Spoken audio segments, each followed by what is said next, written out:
Day 157.5, part 2. Okay, a little bit more about time. So, along with the urges to like photograph flowers, bugs, birds, I mentioned it before. With the iPhone, you can do these tricks with photography or video.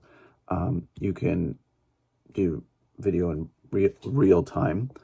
You can do video in slow motion, and you can also do video in what's known as time-lapse mode, where it's just more regular intervals over a longer period. And when I see something in motion that's interesting or cyclical, I also have the urge to video it in 3 different sampling rates. Again, it's a concept that's very familiar to me from microscopy, this idea of temporal resolution, because it comes up again and again and again, and it deals with what's known as the sampling theorem, which says that if you want to accurately reproduce the recording of something, you need to measure it frequently enough. And in a previous video, I'm pretty sure I talked about the wagon wheel effect.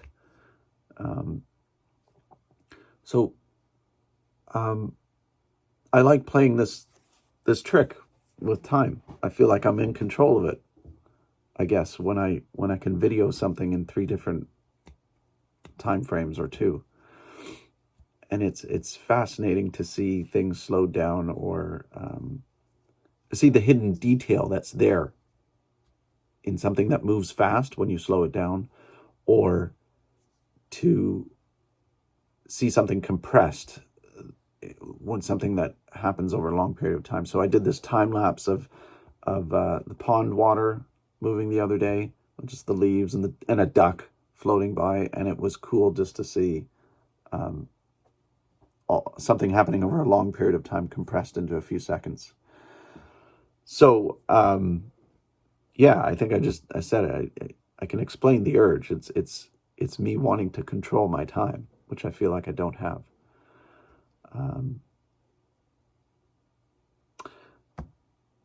Being a student of physics, the concept of time is also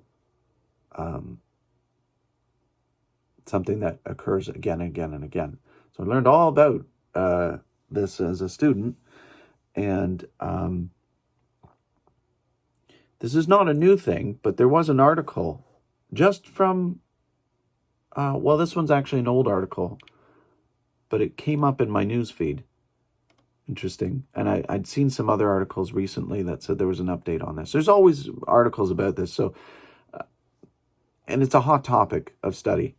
So the title of the article, it comes from Discover magazine. It's actually from 2016. Robert Lanza.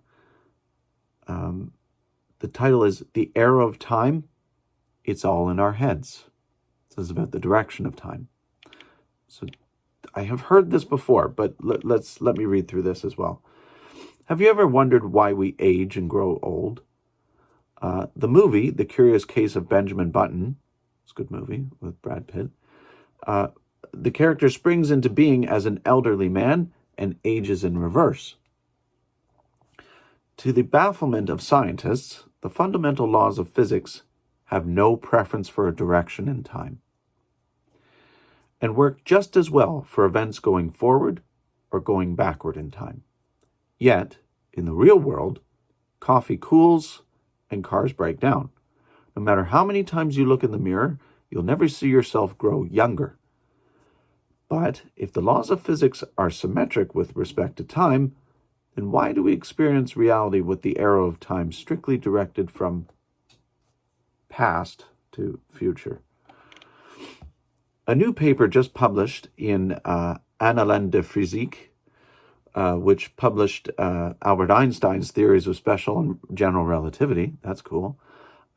Dmitry Podolsky, a theoretical physicist now working on aging at Harvard University, and I explain how the arrow of time, indeed time itself, is directly related to the nature of the observer, that is, us.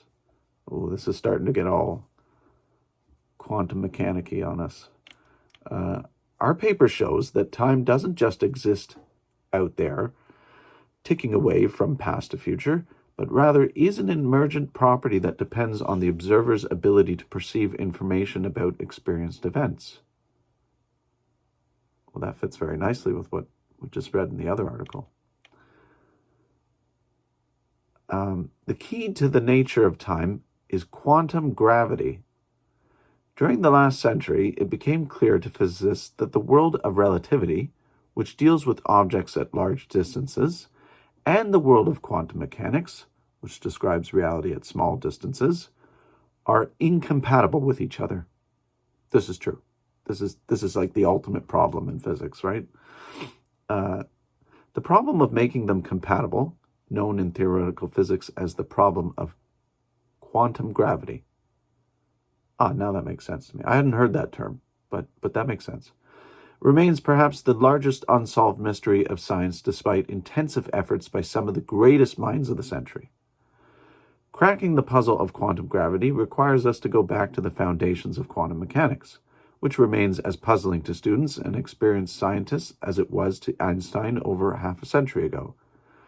Perhaps the most puzzling feature among them is called the wave function collapse. To understand the problem, consider the light in your room. Common sense tells us that the light is either on or off, but not both at once.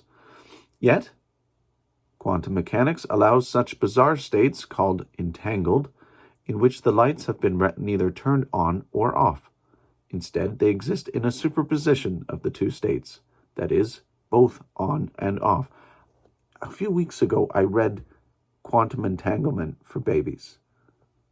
So that's a cool connection there. Experiments confirm that entangled states exist at microscopic scales, at the size of atoms or elementary particles. But if the laws of quantum mechanics are universal, why don't we observe entangled states of macroscopic objects surrounding us?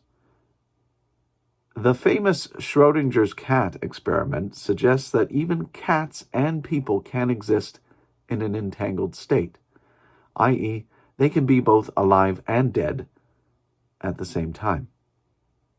If so, then why do real-life cats always seem either dead or alive? The answer, as was suggested by the founding fathers of quantum mechanics, is called wave function collapse, or decoherence. The light becomes either permanently on or off, or Schrödinger's cat alive or dead, if we, the observer, measure its state. When we measure the quantum state, we destroy its coherence. Einstein's collaborator, John Wheeler, who coined the word black hole, argued that time itself emerges due to a decoherence of the wave function describing the universe, which is subject to the laws of quantum gravity. However, our paper shows that the intrinsic properties of quantum gravity and matter alone cannot explain the tremendous effectiveness of the emergence of time and the lack of quantum entanglement in our ordinary, everyday, macroscopic world. Instead, it is necessary to include the properties of the observer, and in particular, the way we process and remember information. Our new paper suggests that the emergence of the arrow of time is related to the ability of the observers to preserve information about experienced events. For years, physicists have known that Newton's laws, Einstein's equations, and even those of quantum theory are all time symmetrical. Time plays absolutely no role. There is no forward movement of time. Thus, many scientists question whether time even exists. Indeed, Einstein's theories of relativity suggest not only that there is no single special present, but that all moments are equally real. So, if the laws of physics should work just as well for events going forward or going backward in time, then why do we experience growing older? All our scientific theories tell us that we should be able to experience the future just like we experience the past. The answer is that we observers have memory, and can only remember events which we have observed in the past. Quantum mechanical trajectories, future to past, are associated with erasing of memory.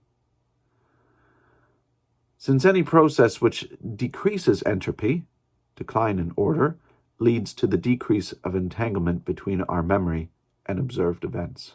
Whoa, that's getting really deep there. In other words, if we do experience the future, which we might, we are not able to store the memories about such processes. You can't go back in time without this information being erased from your brain. By contrast, if you experience the future by using the usual route, past, present, future, you accumulate memories and entropy grows.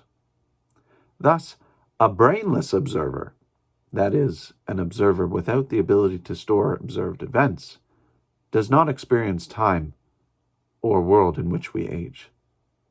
Aging truly is all in your head. I just got that ASMR feeling through my back.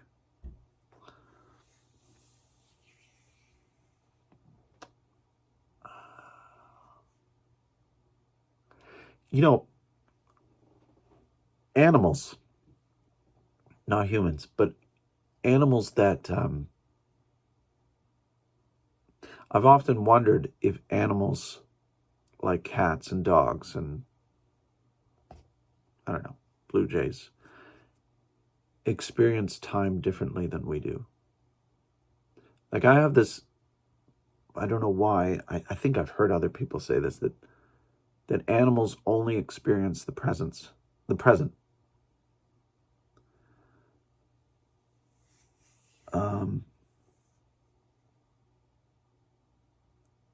And that they live moment to moment.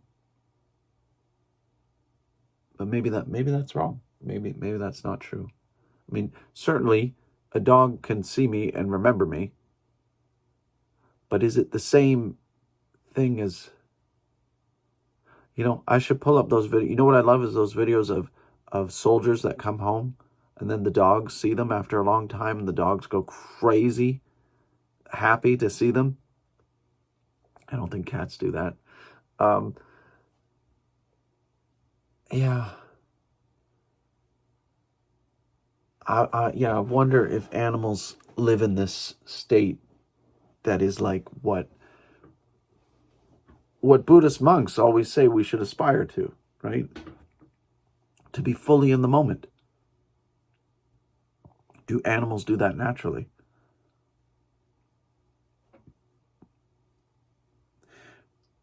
I think that's true because no,